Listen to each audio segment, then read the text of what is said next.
On a des abonnés tellement sportifs que ça devient extraordinaire.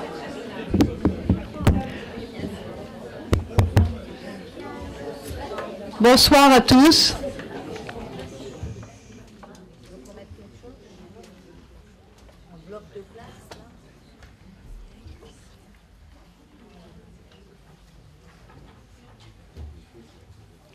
Je crois qu'il y a quelqu'un qui est assis là-bas parce que je vois plein de...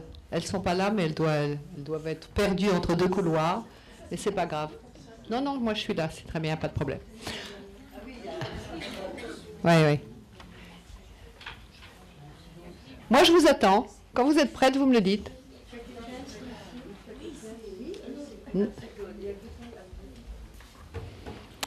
Voilà, je voudrais vous dire que cette année a passé très très vite, puisque on est aujourd'hui juste avant la fin de notre grand cycle, puisqu'il sera couronné le 20 mars par la journée mondiale de la francophonie,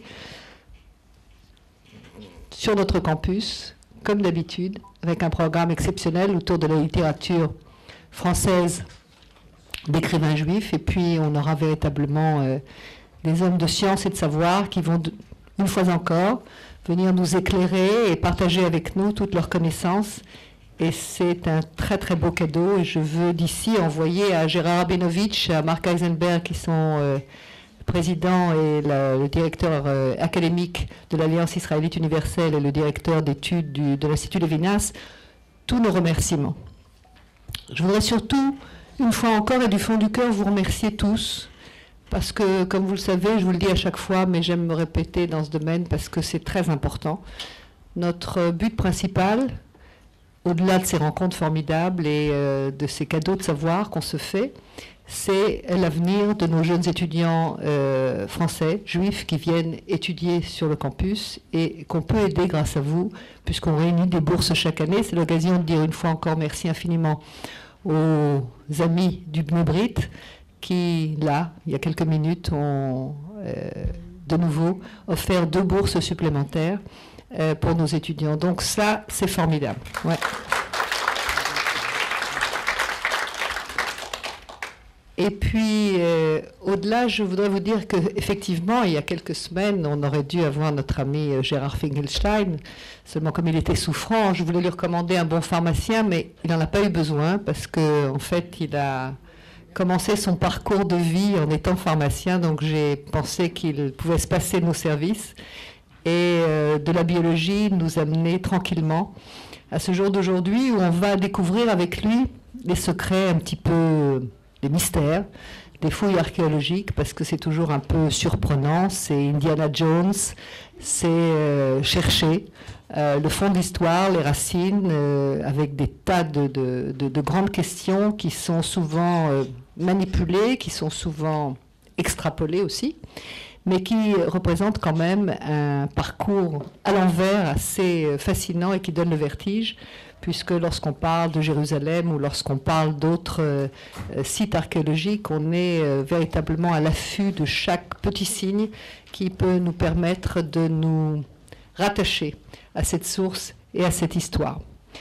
Alors c'est un très beau parcours que nous allons faire avec lui ce soir, qui est donc la fin de ce cycle, après la grande journée mondiale de la francophonie, et puis également 2 autres films que nous aurons la joie d'avoir cette année. Je ne me souviens plus exactement des titres, mais enfin l'un concerne un boxeur qui s'appelle comment, Nicole ? Victor Pérez, et l'autre c'est Les Échos du Mela. Voilà.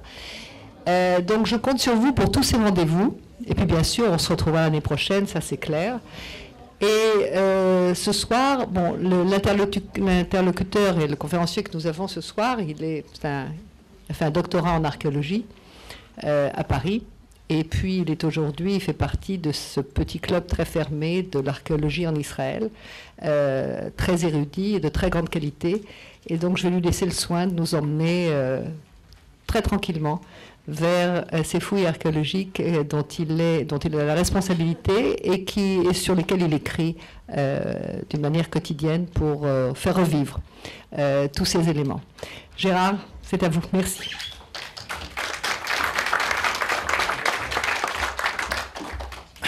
Bonsoir, merci d'être venu. Alors, quelques précautions avant de commencer. Voilà, vous pouvez lire ça pendant que je vous parle.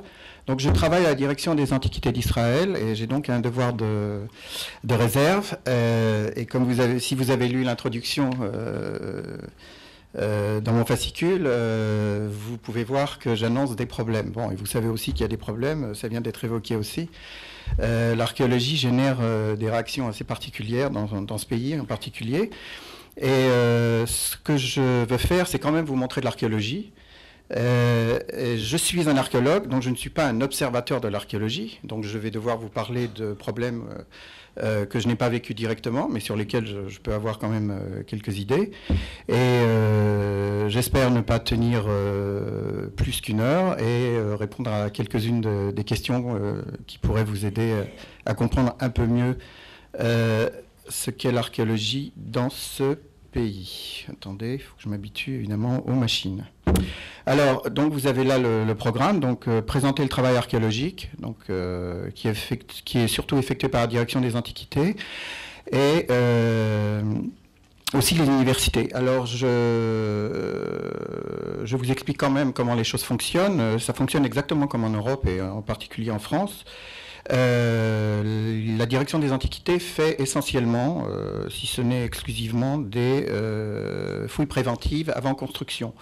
Construction de quoi que ce soit, vous verrez quelques exemples, élargissement de villes, routes, tramways à Jérusalem, etc. Et les universités peuvent éventuellement répondre à des appels d'offres des entreprises pour faire le même travail. Mais ils font en plus ce que font toutes les universités, c'est-à-dire ils ont des fouilles programmées sur des sites, et je vous en présenterai au moins un, qu'ils fouillent uniquement pour la science. Et d'ailleurs, parfois ils ont à lutter contre les réalités de la vie. Je vais vous donner un exemple assez cocasse aussi. Donc ça c'est le cadre général. Donc la direction des Antiquités est un service de l'État qui a un budget assez réduit. Je n'ai pas retrouvé cette coupure de journal, mais on parlait des salaires dans différents services de l'État, et je peux vous dire que l'archéologie est celui où le budget est le plus réduit. Il y a eu des temps heureux au moment où j'ai eu mon poste, d'ailleurs, autour de la fin des années 80 et début des années 90. Et donc il y a un système de forfait, je dirais, c'était pas le terme exact, mais de forfait pour les gens qui malheureusement ont leur maison sur un site archéologique et qui veulent l'agrandir, et dans ce cas-là on leur demande une somme qui ne couvre évidemment pas le coût réel. Et puis pour les grands projets, dont je vais aussi évoquer certains, même très grands, l'État étant partie prenante, on a la possibilité de faire du bon travail de fond et ensuite d'avoir l'argent pour publier ces fouilles. Alors je vous signale en dernier point que la particularité d'Israël par rapport en tout cas à la France, et l'Europe en règle générale, mais je pense surtout à la France puisque nous sommes ici, il y a obligation de publier les résultats des fouilles. Alors l'obligation ne veut pas dire qu'on a le temps de le faire, mais je peux vous dire que le niveau de publication des résultats des fouilles préventives d'Israël est très élevé. À mon avis, c'est le plus élevé de tous les pays développés. Et vous avez la possibilité d'y accéder. Si vous avez des sujets qui vous touchent vraiment à cœur, vous pouvez acheter les monographies. Mais si vous allez en bibliothèque, vous pouvez aussi consulter sur des problèmes qui peuvent vous intéresser ou des périodes qui peuvent vous intéresser ou simplement voir à quoi ressemble un rapport d'archéologie. Alors, tout de suite, vous voyez de quoi il s'agit. On fouille dans toutes les conditions. Et là, je vous présente tout simplement la dernière fouille que j'ai faite. Et comme vous voyez, il y a cette genre de serre. Et en fait, c'est vraiment fondé sur le système de la serre pour pouvoir fouiller même en temps de pluie. Alors, vous voyez, c'est un peu agité, on est couvert, et puis quand il fait beau, c'est ce que vous voyez en haut à droite, bien sur le même terrain, on travaille donc à l'air libre, et on fouille toutes sortes de choses. Bon, je ne rentrerai pas dans les détails. Et là, tout à fait dans l'actualité, il s'agit d'une fouille préventive pour le passage du pipeline du gaz naturel découvert par Israël. Alors, je vais vous présenter des cas évidemment de fouilles à Jérusalem, dont vous avez déjà sûrement entendu parler, même si vous n'êtes pas passionné par l'archéologie, puisque c'est souvent dans les nouvelles. Et ensuite, je vous donnerai quelques exemples dans le reste du pays. Et la présentation est chronologique dans chacune des catégories. Et à l'occasion d'une fouille donnée, je vous présenterai des problèmes liés au monde moderne, soit sur la façon dont est perçue et les réactions que suscitent les fouilles, soit des aspects, disons, de pratique de la vie quotidienne qui peuvent poser problème. Alors, bon, Jérusalem, c'était évidemment la partie la plus sensible de toutes les zones à fouiller, et la plus sensible de toutes les zones sensibles, enfin il y en a deux en fait, mais une qui est souterraine, donc les gens s'agitent moins, ce sont les fouilles sous l'esplanade du Kotel, donc du mur des Lamentations, et puis déjà beaucoup plus agitée, la cité de David, dont je vais vous parler. Alors là, un rappel très rapide des grandes périodes, pour que vous puissiez situer. C'est assez facile en ce qui concerne les David, puisque c'est environ moins 1000, les dates étant calculées en partie sur le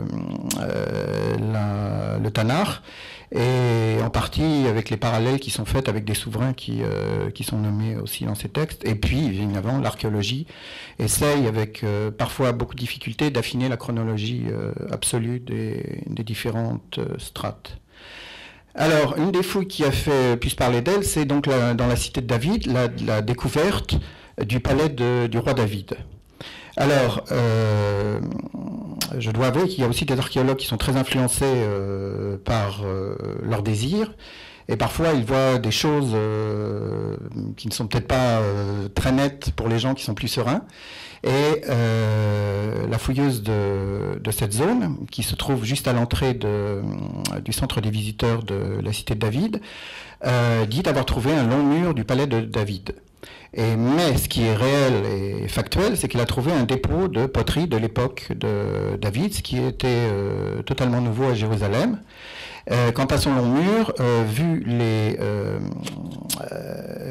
les constructions qui ont été faites aux périodes ultérieures, en fait, il s'agirait plutôt de tronçons de murs probablement d'époques différentes.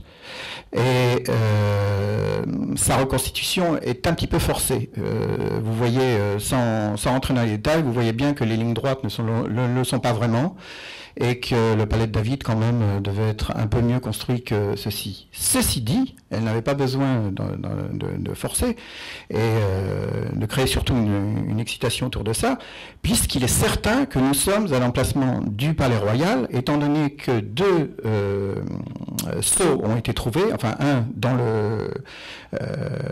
la partie surélevée où se trouvait certainement le palais, et puis un autre en contrebas, mais vraiment en contrebas, donc qui a dû chuter avec les débris, puisque nous sommes sur comme vous pouvez le voir sur la photo en bas à droite, nous sommes dans une zone très haute et très escarpée, et certains débris sont tombés évidemment depuis tant de siècles.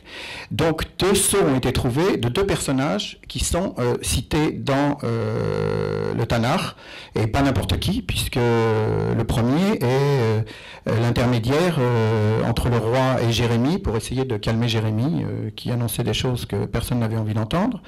Donc il est clair que nous sommes ici à l'emplacement du palais, et que s'il y a un morceau de mur du palais, c'est fort probable, ça n'a rien d'étonnant, mais c'est après autant de transformations, autant de siècles, difficile à prouver. Et d'autre part, il faut savoir, et ça c'est connu déjà depuis très longtemps, qu'en contrebas donc de tout cet ensemble, on a trouvé quand même des archives avec des sceaux tout à fait semblables. Je précise, il s'agit de sceaux qui scellaient des lettres en papyrus, qui évidemment ont disparu à cause du climat à la fois humide et sec. Tout ce qui est végétal disparaît, et on a trouvé donc ces sceaux qui sont en terre, et là aussi on a trouvé, sur plusieurs dizaines de sceaux, on a trouvé 2 ou 3 noms, je crois, de dignitaires cités dans les livres des rois et des chroniques. Alors, là, ce que j'appelle, je l'ai appelé autrement, mais c'était trop compliqué, le Daveneyland. Et là, je ne commenterai pas trop. Je mets cette image qui est un type de reconstruction qui est tout à fait autorisé dans l'archéologie, je vous le dis tout de suite. Mais là, dans un contexte un peu quand même particulier. Et donc, je vous renvoie tout simplement au site qui est en dessous, qui est en fait le site de Ir David. Et vous comprendrez très vite de quoi je veux parler. Des visites sont organisées, et je vous montre aussi toutes ces adresses qui peuvent vous être utiles, je vais les commenter tout de suite. Il y a des visites organisées par l'organisme qui paye pour les fouilles. Alors il faut quand même savoir qu'il s'agit d'un organisme américain religieux nationaliste, et qui a ses exigences. Mais les fouilleurs sont tous des professionnels, et même certains professeurs d'université. Donc il y a une bonne qualité de fouille, mais il y a aussi un cadre un peu particulier quand même, qui fait que la présentation du site peut être problématique. Et puis il y a des problèmes que je vais évoquer bientôt, sur tout simplement le fait d'être sur un site comme la Cité de David.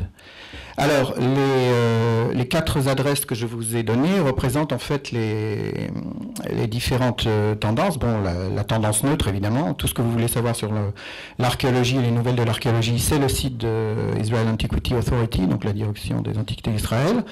Ensuite, vous avez cette fameuse fondation Ir David, et vous avez donc une version en français.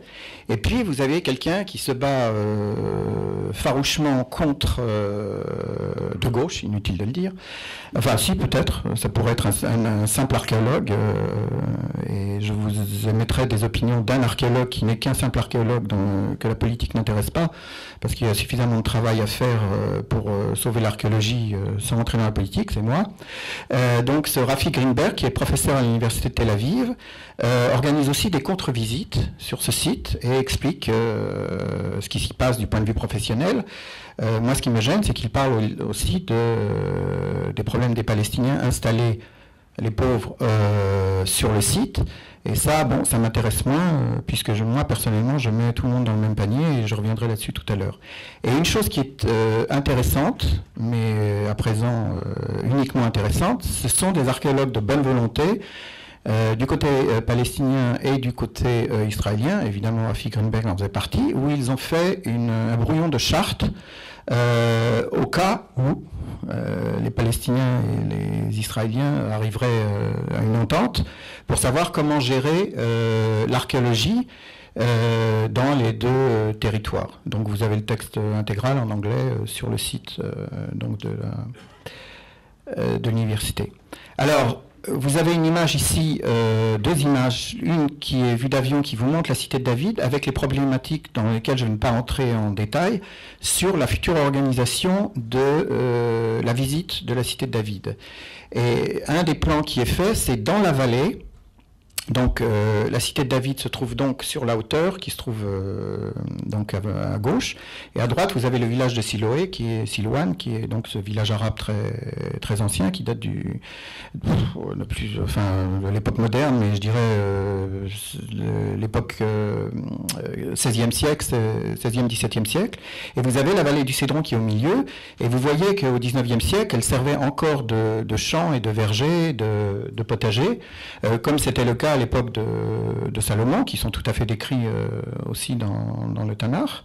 Et dans cette vallée, malheureusement, des constructions sauvages ont été faites, et sauvages dans les 2 sens du terme, sans permis bien sûr, mais ça fait partie du conflit, et surtout totalement insalubre. Et l'idée est de prendre ce terrain pour en faire un centre de visiteurs, pour qu'il n'y ait plus de centre de visiteurs sur le mont. Donc évidemment ça pose beaucoup de problèmes, dont politiques, mais encore une fois je vous expose un peu la situation, mais je ne rentrerai pas dans l'analyse de ces problèmes. Et je vous montre un parallèle en ce qui concerne les habitants qui se trouvent sur un site archéologique important. Je vous donne le parallèle de l'Agora d'Athènes, où les choses sont très simples. Bon, il faut dire que ce sont les Américains qui fouillent. Eh bien, ils achètent les maisons qui se trouvaient d'abord et qui se trouvent encore sur le site de l'Agora, qui est quand même un endroit extraordinaire, parce que je dirais même presque plus extraordinaire en tant qu'archéologue évidemment et historien, que l'Acropole, puisque c'était le lieu de la vie des Athéniens, et qu'on trouve énormément d'informations sur l'organisation civique et commerciale et administrative d'Athènes. Et donc, comme vous voyez, il y a des maisons qui sont au bord de ces chantiers de fouilles. Et bon, ça ne pose pas de problème à partir du moment où vous dédommagez les gens. Donc moi, ma position, c'est de dire que notre Acropole, notre Agora d'Athènes, c'est la cité de David. Et peu importe l'histoire moderne, je reviens sur l'image d'avant, vous voyez ce que j'ai écrit en dessous, développement des constructions sur la cité de David, des Britanniques aux Israéliens. Il s'avère qu'il n'y avait rien jusqu'au mandat britannique, à part une ou deux cabanes de jardiniers sur la cité de David.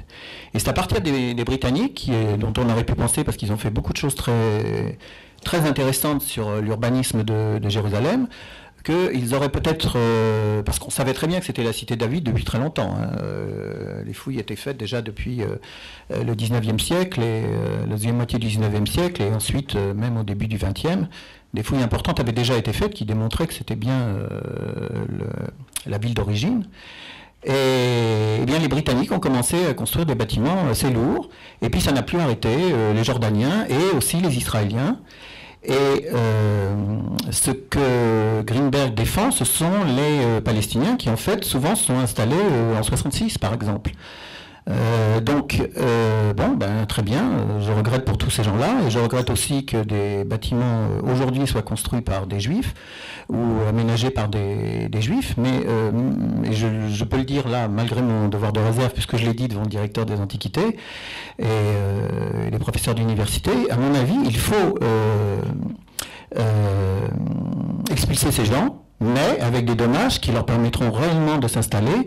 Et je dois dire que si vous connaissez bien Jérusalem et que vous voyez la promenade Haas, qui permet d'avoir une vue extraordinaire sur à peu près la vue que nous avons là sur Jérusalem, il y a énormément de terrain libre à quelques de mètres de la cité de David, et ils pourraient très bien les réinstaller là, mais à condition que les Britanniques, les Jordaniens, et cela évidemment ça faisait rire tout le monde, les Israéliens et l'UNESCO se réunissent pour dédommager sérieusement ces gens, pour qu'ils puissent savoir où vivre, et que la cité de David ne devienne, comme ça a été le cas de l'Acropole, où les Grecs ont décidé d'enlever le musée, qui était donc un musée moderne, et sur l'Acropole maintenant, à part les infrastructures absolument nécessaires pour la visite et l'entretien, il n'y a plus rien de moderne.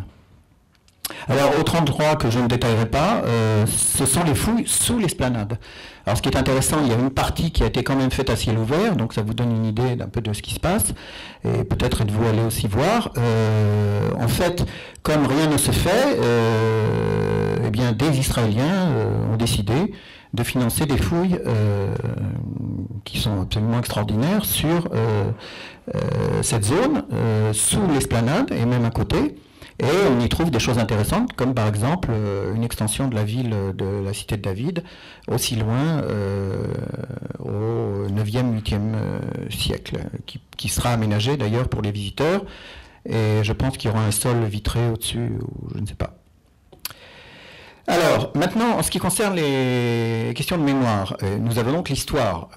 Comme je l'ai écrit, l'archéologie ne cherche pas plus en Israël qu'ailleurs, à justifier la présence des Juifs ici, ou d'autres également, mais elle nourrit l'histoire comme partout ailleurs. Et elle la précise, et elle peut aussi apporter des éléments sur lesquels nous avions des questions, parce que l'histoire ne nous dit pas tout. Les textes, notamment le livre des Maccabées, sont considérés par certains par des textes orientés et n'acceptent pas beaucoup de choses qui sont dites dedans. Flavius Joseph, la même chose. Flavius Joseph étant mal compris par les historiens, certains disaient qu'en fait il écrivait n'importe quoi, et l'archéologie est venue, et je dois dire que j'ai un peu contribué aussi à montrer que Flavius Joseph ne disait pas n'importe quoi, mais nous n'avions pas les éléments pour comprendre tout ce qu'il disait. Et là, nous avons un exemple, le genre de choses qui nous excite beaucoup, c'est qu'il y a un personnage très important qui est dans le livre des Maccabées, qui arrivent au nom du roi Séleucos IV au temple de Jérusalem parce qu'on a dit que les Juifs ne payaient pas tout l'impôt qu'ils devraient payer au roi, qui donc règne sur la région, même s'il y a une autonomie très forte, et il vient pour rentrer dans le temple et voir son trésor. Alors, le trésor du temple, c'est quelque chose de tout à fait banal. Tous les temples, quelle que soit la religion, avaient un trésor. Et ce qui est intéressant, c'est que dans le livre des Maccabées, on dit que c'était pour la veuve et l'orphelin, c'était donc la sécurité sociale de Jérusalem. Et ce personnage arrive, et alors dans le livre des Maccabées, il y a un peu de fantastique, et on nous dit qu'au moment où il veut rentrer, il y a des anges qui arrivent sur un cheval, qui commencent à lui donner des coups, et là, ils ont été obligés, ces soldats ont été obligés de le traîner, sinon il aurait été tué. Ben, figurez-vous qu'il n'y a pas très longtemps, on a trouvé dans un site assez fabuleux que je vous recommande de visiter, qui s'appelle Marécha, dans le parc de Beth Gouvrine, entre Beth Shemesh et Kiryat Gat, qui est en plus dans une région très belle sur laquelle je vais revenir, qui est la Shefela, où la nature est magnifique. Et là, le printemps arrive et je vous recommande d'y aller le plus souvent possible, parce que les fleurs changent pratiquement d'un week-end à l'autre et c'est vraiment un endroit magnifique. Et dans cette région, il y a ce parc naturel dans lequel il y a ce site archéologique très très riche, qui est une ville très riche, des Iduméens, des Édomites, après qu'ils soient passés du côté jordanien, si j'ose dire, au côté israélien, autour du VIe siècle. Et on a trouvé une stèle où il y a une ordonnance du roi. Alors, ça se lit comme... Enfin, je suis désolé, je n'ai que la version anglaise, et puis elle est peut-être un peu petite aussi sur l'écran. C'est comme un email, c'est-à-dire le premier est en bas et le dernier est en haut. C'est-à-dire le roi décide de nommer un fonctionnaire de l'État chargé des sanctuaires de la région, pour veiller au bien du culte des sujets qui sont dans mon royaume. Évidemment, l'intérêt c'était de toucher des taxes sur l'activité des temples. Et à qui s'adresse-t-il? Eh bien, tout simplement à son ministre Héliodoros. Et quand on voit que Héliodoros se mêle à Jérusalem des problèmes du temple, on a un lien tout à fait logique. Et je peux vous dire que cette inscription, qui est un style d'inscription qui est très courant dans le monde grec égéen, côte ouest de la Turquie et puis toutes les îles grecques et la Grèce continentale, est très rare dans notre région. Et cette inscription, plus une autre, puisqu'on vient de retrouver un morceau exactement de la même inscription, d'un même texte qui est là, devait être à l'entrée d'un des temples principaux de cette ville de Marécha, pour que les gens soient au courant donc qu'il y a un magistrat qui s'occupe d'eux. Et en plus, c'est un objet assez beau qui est maintenant exposé au musée d'Israël. Alors, nous revenons à Jérusalem, et donc tout ça se passait donc à l'époque hellénistique, époque des Maccabées, et là on vient à l'époque d'Hérode. Alors, l'intérêt de cet influx d'argent et de moyens de fouiller nous permet d'accélérer la découverte de beaucoup de choses. Le seul reproche qu'on pourrait faire, du point de vue purement archéologique, c'est qu'il faut digérer les trouvailles. Et bon, j'ai appris, un peu rassuré, que quelqu'un qui a fouillé pendant presque 20 ans la cité David, au pied de l'esplanade du temple, etc., a décidé de s'arrêter et de s'asseoir pour publier ce qu'il avait fait. Mais on trouve quand même des choses assez extraordinaires. Et là, bon, c'est un petit peu chargé et coloré, mais vous connaissez peut-être déjà le problème. Donc nous avons la cité de David. Et donc cette cité de David qui est pratiquement au centre de... Je ne sais pas si j'ai une flèche. Non. J'en ai pas. Ah, peut-être. Ah oui, voilà. Donc la cité de David, en fait, c'est un éperon rocheux qui est là et qui était bordé par deux vallées. Une qui est toujours profonde, mais pas aussi profonde qu'elle était, et une qui l'était un peu moins, qui se trouve à peu près au trajet de cette route, voilà, et qui arrive jusqu'au niveau du Kotel. Et donc, des fouilles ont été faites donc, sur la cité de David, et puis aussi autour, pour simplement installer une canalisation d'eau. Et à cette occasion, on a découvert que ce que vous voyez là, eh bien, ça avait l'air bien vert, et en fait, c'était logique, puisque c'est l'aboutissement de la source par un tunnel d'Ézéchias qui avait été construit en 701 avant Jésus-Christ pour détourner l'eau de la source vers l'intérieur de la ville et qui aboutit ici. On s'est dit, oui, c'est normal, l'eau de la source aboutit ici, c'est normal que ça soit aussi fertile. Sauf que quand on a fouillé ici, on s'est aperçu que là se trouvent encore les restes du bassin dans lequel cette eau était recueillie déjà au moment de la construction. Et la version qui a été trouvée, c'est le réaménagement d'Hérode. Et puis en fouillant en fouillant cette partie-là, on a un peu élargi, puis on s'est aperçu qu'on avait une rue là, et puis on a élargi cette rue, et puis, je vais essayer de revenir, voilà.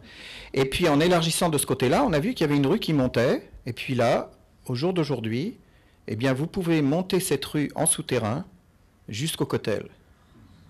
Et il s'agit de la rue, tout ça correspond à l'aménagement fait par Hérode.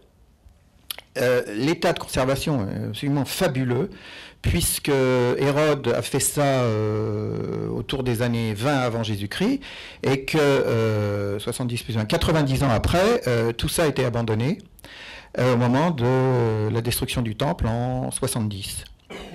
Et donc, pas d'usure des marches, etc. Et c'est déjà ouvert au public, donc je vous recommande d'y aller.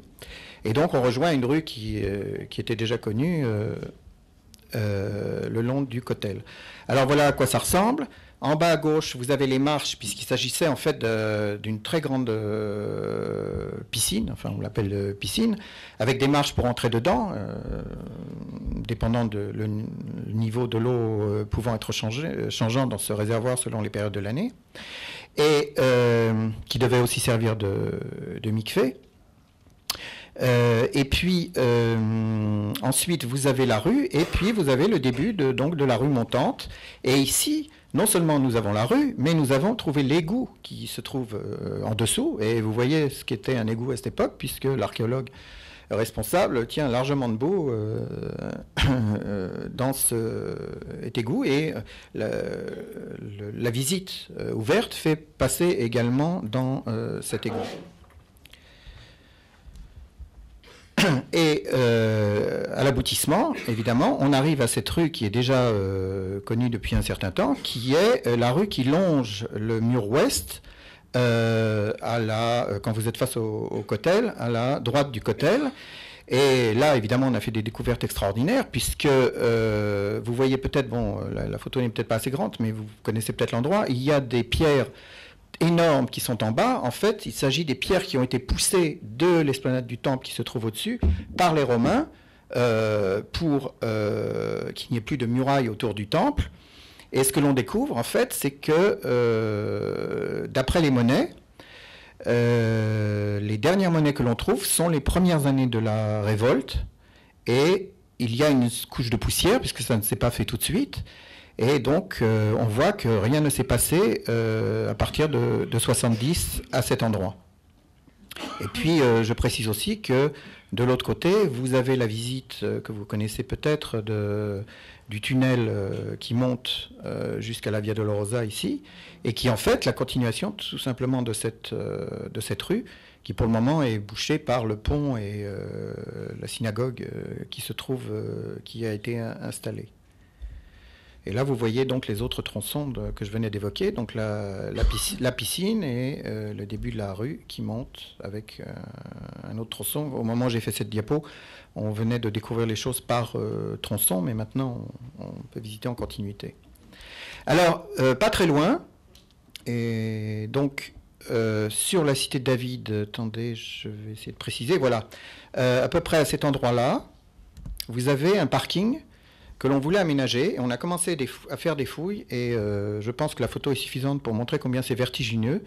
Ces fouilles sont absolument fabuleuses, des tas de points de vue que je ne peux pas détailler ici, mais je ne vous en donne qu'un seul. On a trouvé un bâtiment de l'époque du 1er siècle de l'ère commune, ou ère chrétienne, ou après Jésus-Christ, comme on voudra, et on pense qu'il s'agit d'un palais d'une reine du nord de la Syrie,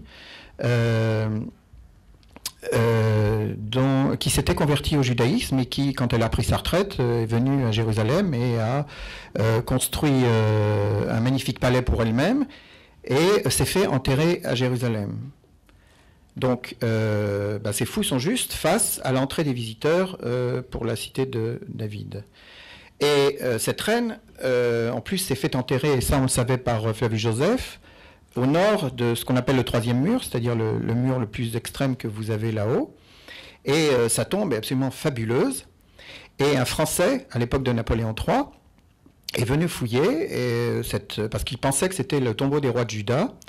Il y avait un petit problème, c'est que c'était du pur style quand même romain classique. Donc ça aurait pu être réaménagé plus tard, mais enfin, comme tout était creusé dans le rocher, un peu bizarre. Mais ce qu'il y a surtout, c'est qu'il a bien fouillé et il a trouvé une cache bien dissimulée sous une banquette. Et dans cette cache, eh bien, il a trouvé ce sarcophage. Et il y avait le nom de la reine, mais en araméen. Et il y a toute une histoire dont il se vante, il les écrit dans ses mémoires. Les Juifs, sachant que c'était un tombeau juif, se sont plaints aux représentants d'Istanbul pour dire qu'on pillait une tombe juive. Et de fait, ce gangster a mis du plâtre sur l'inscription pour qu'on ne voit pas que c'était écrit en sémite. Et il a réussi à mettre ça sur un bateau et ça se trouve au Louvre maintenant. Sans le plâtre. Et dans des salles qui ont été enfin aménagées pour la région du Levant, qui était assez mal présentée, en tout cas à l'époque où je fréquentais le Louvre. Alors là, je vais aller un petit peu plus rapidement. Des petites choses quand même qui sont intéressantes.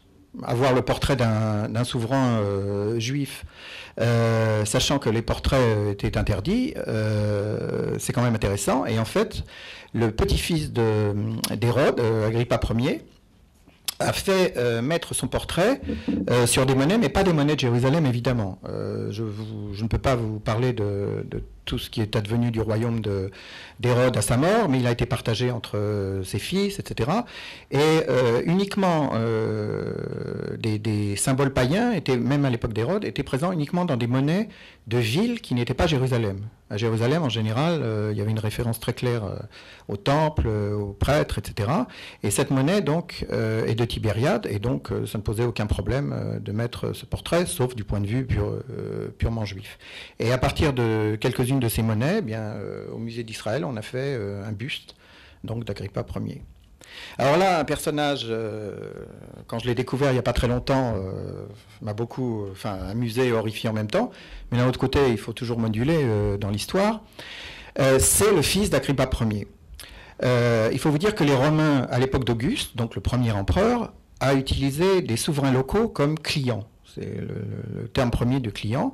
C'est-à-dire qu'il y avait une autonomie totale, mais en fait qui servait l'empereur. Et c'est comme ça qu'Hérode et sa dynastie ont pu être bien installés. Mais au fur et à mesure des souverains, des empereurs romains, de plus en plus, on passait au système des colonies avec des représentants romains qui géraient donc les provinces. Et là, on arrive avec Agrippa II à un tournant. C'est-à-dire que quand son père meurt prématurément, il est trop jeune pour lui succéder. Et donc, les dignitaires romains disent, à l'empereur, c'est peut-être pas la peine de le mettre, il est un peu trop jeune, etc.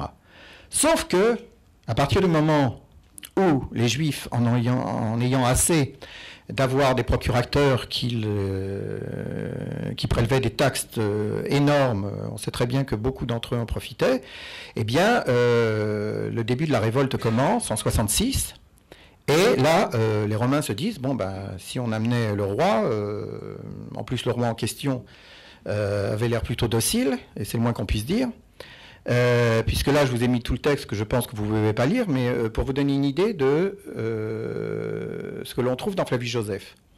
Alors, on ne trouve des monnaies d'Agrippa II qu'à partir de la révolte, puisqu'elles sont datées, et on voit que lui n'est jamais représenté. De toute façon, ça ne se faisait pas, et de toute façon, ce qui se passe, et je vais être très bref, il arrive et il harangue les Juifs à Jérusalem en disant mais vous n'êtes absolument pas raisonnable, vous ne connaissez pas la force des Romains, vous n'arriverez jamais à les vaincre, etc. Et je dois avouer qu'il avait tout à fait raison. Et alors, pour vraiment appuyer son discours, il donne des tas d'exemples de peuples qui ont été des peuples parmi les plus grands. Donc il y a Athènes, les Grecs, c'est ce que j'ai retiré, mais tout le monde y passe. Et les Gaulois, dont il dit que tous les magnifiques produits qui sortent de la Gaule, eh bien, sont pris par Rome, et donc, bon, c'est pas raisonnable. Évidemment, les révoltés ne l'écoutent pas, et qu'est-ce qu'il fait? Eh bien, il va ailleurs. Alors, c'est pas à Vichy, parce que c'est un peu loin, mais il va à Séforis, et il émet des monnaies, donc c'est ce que vous voyez là, à partir de Séforis, seconde capitale, et en plus, il y a écrit « Ville de la paix ». Enfin, il met vraiment le paquet, si je puis le dire. Et ce qui est alors beaucoup plus effrayant, c'est qu'à la fin de la révolte, donc en 70, eh bien, il met un revers de monnaie où l'on voit la victoire inscrivant sur un bouclier la victoire des Romains sur le peuple juif, donc théoriquement son propre peuple. Donc voilà un personnage dont je pense on n'a pas beaucoup parlé. Moi-même, j'ai découvert à l'occasion d'une conférence que je devais faire sur les monnaies. Autre question que l'on avait, donc il y a eu la première grande révolte qui se termine en 70, et en 73 à Masada, puisqu'il résiste plus longtemps. Et puis il y a eu la deuxième, donc celle de Bar Korba, qui commence en 132 et qui se terminera aussi par une défaite en 135. Et la question qu'on se posait, après la destruction du temple et du quartier juif, ce qui est aujourd'hui le quartier juif de la vieille ville, donc toutes ces villas qui ont brûlé, etc., est-ce que les juifs étaient restés dans Jérusalem intramuros ou pas, etc. Eh bien là, grâce aux fouilles préventives sur le trajet du tramway, eh bien on a découvert un quartier entier, très large, bien que seul le trajet du tramway a été fouillé, mais il y a d'autres fouilles qui ont été faites pour d'autres raisons, un peu de part et d'autre, et où tout date d'entre les deux révoltes. C'est-à-dire qu'à la suite de 70, les Juifs se sont installés hors les murs, vers le nord, qui était la partie la plus accessible, qui est malheureusement aussi par laquelle toutes les invasions sur Jérusalem se sont faites, puisque c'est le seul endroit qui n'est pas entouré de vallées abruptes. Et donc, on a découvert des mikvaot, un état de conservation assez intéressant, des bains, des maisons, etc., et avec de la vaisselle typique utilisée par les Juifs à cette époque-là. Et tout ça se termine, évidemment, en 135 avec Hadrien, qui en fait est le responsable du conflit israélo-palestinien, pour une raison très simple, c'est que la province portait le nom de Judée, et après 2 révoltes très dures, puisque les Romains ont reconnu que c'était... Et puis on voit la durée aussi, ce sont vraiment des révoltes qui durent sur plusieurs années, surtout la première. En ayant assez de ces gens qui en plus, selon lui, pratiquaient la castration. Il s'intéressait beaucoup au culte grec, mais il avait un peu de mal avec les sémites. Et il décide donc de faire ce qu'on appelle en latin une damnatio memoriae, c'est-à-dire d'effacer le nom, alors en général de quelqu'un, mais là c'était le nom d'une entité, et de lui donner le nom de Palestine. Et ce nom de Palestine, en fait, remonte très loin, puisque Hérodote, déjà au 5e siècle avant Jésus-Christ, l'utilise. Et en fait, il est clair pour tout le monde, malheureusement, on n'a pas les éléments pour démontrer toute la chaîne, qu'il s'agit des Philistins, et que comme les Philistins étaient sur la côte donc du Levant, ils étaient le peuple connu depuis le reste de la Méditerranée. Et donc ce nom était resté. Et ben voilà, c'était tout à fait pratique de le remplacer. Et donc depuis, cette région s'est appelée Palestine. Il y en a même eu jusqu'à 3 des Palestines, sauf qu'elles débordaient largement des Palestines administratives, Palestine 1, 2 et 3. Alors là, on fait un saut dans le temps, puisque du 1er siècle, enfin même du 2e, puisqu'on est arrivé à Hadrien, après l'ère chrétienne, on arrive à l'arrivée donc des Arabes au 7e, 8e siècle, enfin ils s'installent pendant le 8e, 9e siècle, et là vous avez un endroit que vous connaissez peut-être, qui est cette fameuse rampe, qui pendant très longtemps, cette rampe de terre qui pendant longtemps permettait d'arriver sur l'esplanade aux visiteurs, qui permet toujours d'ailleurs, sauf que à cause de tremblement de terre de 2004, elle a tellement bougé qu'on a mis un pont provisoire, un peu trop provisoire d'ailleurs depuis trop longtemps, en bois, Moi, je suis pas très à l'aise quand je l'utilise, mais enfin, ils ont mis des soutènements en métal, donc ça va mieux. Et l'idée étant de trouver une autre solution. Et résultat, on a fouillé la rampe en question et s'est aperçu en fait qu'il y avait sur cette rampe des bâtiments qui existaient de l'époque ottomane. Et puis, on a trouvé dedans du matériel de 67 et même un trésor de monnaie de Hussein. Avec même un frigo et des ustensiles, parce que les gens, donc en 67, ont fui de cet endroit et tout ce qu'ont fait les Israéliens, c'est simplement remblayer pour faire cette esplanade. Et en la fouillant, on a trouvé des choses décroisées, et puis on a trouvé une façade d'un des palais, ces fameux palais qui sont reconstitués ici en dessin, en axonométrie. Voilà. Ce que vous avez là, qui sont basés sur des fouilles qui avaient été faites dans les années 70, ici. Et donc qui arrive donc jusqu'ici. Et ceci m'amène à vous parler de ce qui s'est passé sur l'esplanade même il y a quelques années. Alors, première remarque, vous voyez cette flèche rouge à deux sens que je vous montre. Vous avez en haut l'état actuel de la mosquée El-Aqsa, et puis vous avez son état originel. Et comme vous voyez, il y avait beaucoup plus de travées à l'origine qu'aujourd'hui. Aujourd'hui, il y en a 7, et à l'origine, je crois qu'il y en avait 17, je crois. Et donc, ça ressemble, si vous connaissez Corfou, ça ressemble aux grandes mosquées avec des arcades qui font un espace couvert énorme pour donc la prière. Et la raison de ce changement, c'est que l'angle qui est en face de nous, celui-ci, celui qui est plus loin de nous, donc celui-ci, est la partie la plus fragile de tout l'ensemble de l'esplanade. Et pendant toute l'histoire, à chaque tremblement de terre, ça s'écroulait. Et on sait même que à la suite d'un qui s'est passé en 1300 et quelques, c'est resté béant. On ne reconstruisait plus tellement on en avait assez. Alors, retenez ça, parce que ça nous amène donc à ces gros travaux qui ont été faits par le Waqf dans ce qu'on appelle les écuries de Salomon. Alors de quoi s'agit-il ? L'esplanade que nous avons aujourd'hui est l'extension d'une esplanade précédente, beaucoup plus modeste, qui existait autour du temple. L'emplacement du temple, et là je vous dis tout de suite, ça pose aucun problème, il est sous le dôme du rocher, c'est clair. Et donc autour, il y avait une esplanade qui avait été faite, et Hérode, voulant agrandir énormément cette esplanade, et le temple se trouvant sur une colline, eh bien dans cette zone-ci, la colline descend de façon abrupte. Donc, pour avoir une surface plane, il a fallu faire une succession d'arcades, les unes au-dessus des autres, pour pouvoir poser dessus, un peu, si vous voulez, des ponts du Gard superposés et accolés, pour pouvoir faire cet angle. Mais évidemment, c'est quand même assez fragile. Bon, il y a eu des remblais de terre aussi, et donc c'est ce qui explique la fragilité.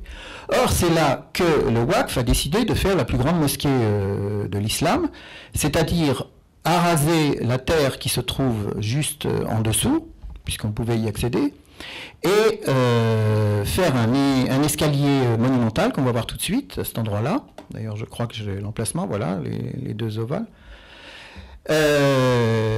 Pour pouvoir, et chose que nous aimons bien, ils ont mis des dalles, donc ça scelle, et bien entendu, ils ont enlevé énormément de terre, et ça fait scandale parce qu'on s'est dit ils vont toucher à des zones archéologiques fragiles, et en fait, heureusement non. Ah, attendez, je vais essayer, voilà. Voilà, alors ce que vous avez ici, c'est donc ce fameux escalier gigantesque. En passant, ils ont détruit quand même des vestiges de leur époque. Voilà, donc ici l'escalier qui mène, donc, et voilà, vous avez bien les arcades qui sont bien représentées en plan, mais voilà. Résultat, première chose, affaiblissement de l'angle ici et de l'angle là, avec un ventre qui s'est créé parce que les pierres se désolidarisant, on risquait l'écroulement. Et heureusement, il y a les Jordaniens qui sont toujours de corvée quand il y a des choses comme ça, puisque les Arabes n'acceptent pas que les Israéliens fassent le travail, et les Israéliens ne veulent pas non plus que ce soit les Arabes locaux qui le fassent. Donc c'est la Jordanie qui a réussi à récupérer tout ça. Et je vous dis tout de suite qu'en ce qui concerne les déblais, qui ont simplement été enlevés avec des camions et jetés dans la vallée du Cédron, donc la vallée qui se trouve en contrebas de la cité David, a été tamisée par des volontaires sous l'impulsion de l'université Bar-Ilan. Et en fait, chose qu'on aurait pu prévoir, il n'y a rien d'important, mais il fallait quand même le faire parce que on a déjà trouvé dans des fouilles, dans des débris, dans cette région, quand même des inscriptions assez importantes, et il fallait donc ne passer à côté de rien. Et donc le tamisage a été fait, et d'ailleurs tout le monde est invité d'ailleurs à participer au tamisage qui dure encore. Mais il y a quand même des choses positives, puisque, chose qui n'est pas encore publiée, mais qui va l'être d'ici peu, il y a plusieurs années, le WACF avait besoin de faire une tranchée, que vous voyez en bas à gauche, pour installer une ligne électrique pour alimenter une nouvelle école coranique qu'ils avaient installée à un endroit qui s'appelle la Porte d'Or. Et chose que j'ai apprise, il y a eu un représentant de chaque université israélienne, plus un représentant de la direction des antiquités, avec des représentants de l'archéologie palestinienne, qui ont pu assister à ce qui sortait de cette tranchée. Cette tranchée qui n'était pas profonde, hein, parce que là, comme vous voyez, on est vraiment à proximité du dôme du rocher, là on est à proximité de l'emplacement du temple. Eh bien, on y a trouvé des tessons de l'époque du premier temple. Et c'est tout. Puisqu'il était hors de question je pense que cette tranchée a dû être de 30 cm ou quelque chose comme ça, suffisante pour un câble. Mais ce qui est absolument fabuleux, c'est qu'on a trouvé du matériel de l'époque du premier temple. Donc, ça donne de l'espoir pour le jour où, je sais pas, le Messie ou quelqu'un d'autre prendra sa pioche et viendra fouiller pour voir ce qui reste du temple.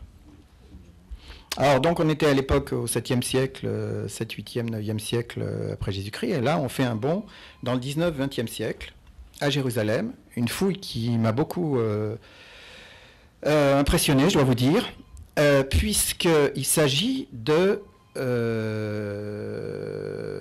passage du...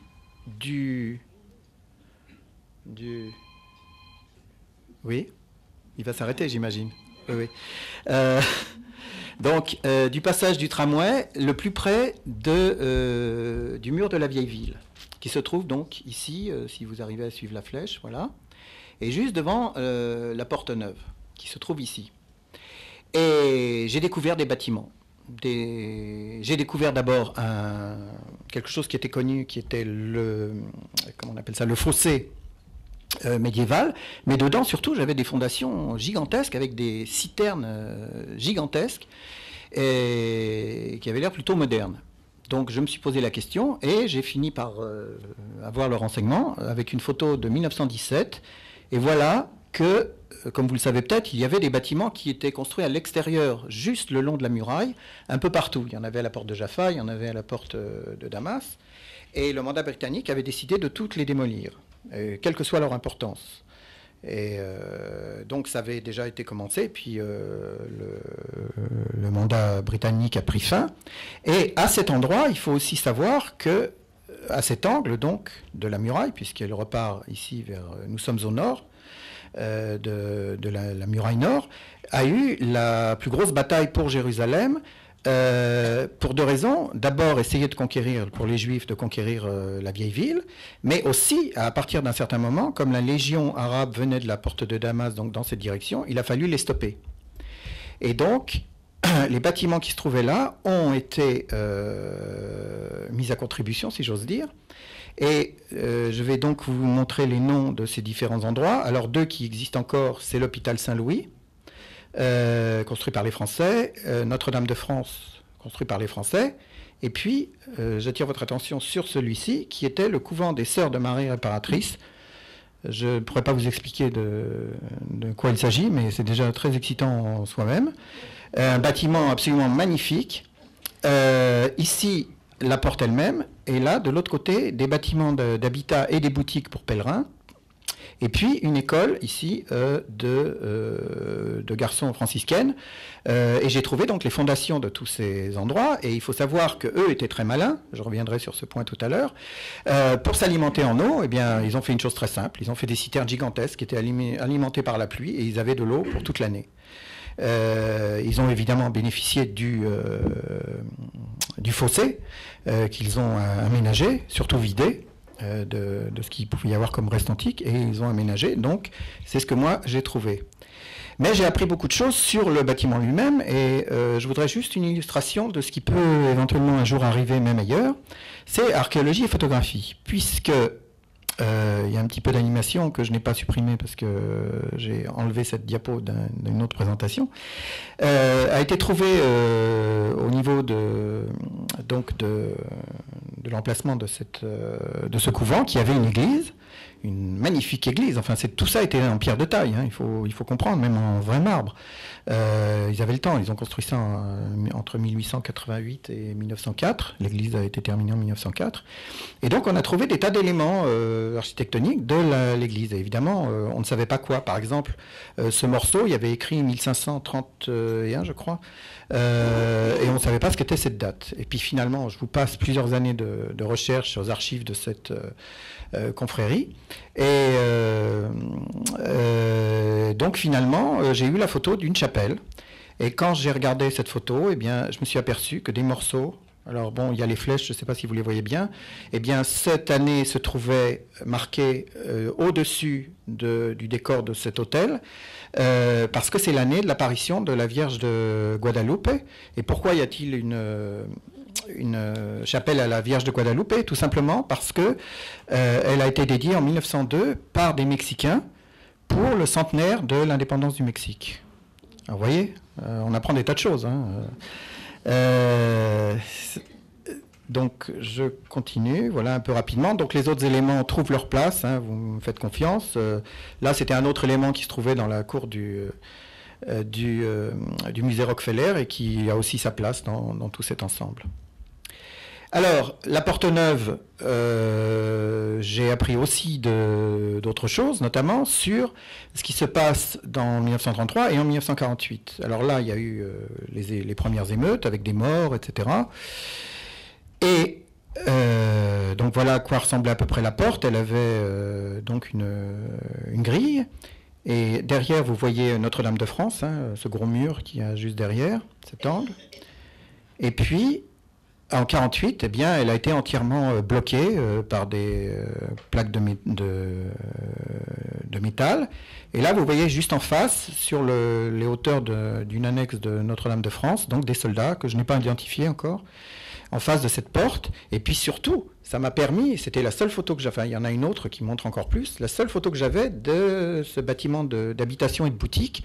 Là, c'est les boutiques que vous voyez, dont j'ai trouvé non seulement les fondations, mais j'ai trouvé aussi les objets pour pèlerins, dont des parfums encore dans des bouteilles fermées. Malheureusement, les étiquettes avaient disparu. Et voilà l'état de la porte en 1948. Et cet endroit, donc, a été détruit en 1948. Alors, je vous ai dit que le couvent de Marie Réparatrice avait contribué à la guerre. Eh bien, tout simplement, comme c'était un bâtiment énorme, d'abord, il a été très vite évacué, parce qu'avant même cet épisode que je vais vous raconter, les tirs étaient tellement puissants que bon, les sœurs donc, ont été évacuées. Eh bien, le seul moyen que les Juifs, déjà israéliens, puisque l'État avait été déjà proclamé, avaient de stopper les automitrailleuses de la Ligue arabe, était de simplement faire sauter 2 ou 3 pans de ce bâtiment, et ça faisait une pile de pierres, du genre de celle que vous voyez là, qui est, elle, juste devant la porte, et ça a suffi, ils n'ont pas pu passer, et donc n'ont pas réussi à rentrer dans Jérusalem-Ouest. Et c'est pour cette raison qu'à cet endroit, donc, il y avait un passage et la ligne verte. Mais ce qui s'est passé, c'est qu'entre 48 et 67, tout cet endroit va être un no man's land. C'est-à-dire que Notre-Dame de France et l'hôpital Saint-Louis vont continuer à fonctionner du côté israélien, mais du côté jordanien, puisque les Jordaniens avaient annexé Jérusalem, eh bien les ruines vont rester telles quelles jusqu'en 67. Et donc il y aura des pierres, des éboulements, etc. Il y a des épisodes cocasses. Par exemple, une des sœurs de l'hôpital Saint-Louis qui avait un dentier, une fois s'était penchée, et son dentier était tombé par terre. Et alors là, drapeau blanc et tout, et les Jordaniens, les Israéliens, et je crois qu'il y avait aussi des observateurs américains, et bien voilà, et il y a une photo... une photo qui commémore la récupération du dentier de la sœur. Oui, oui.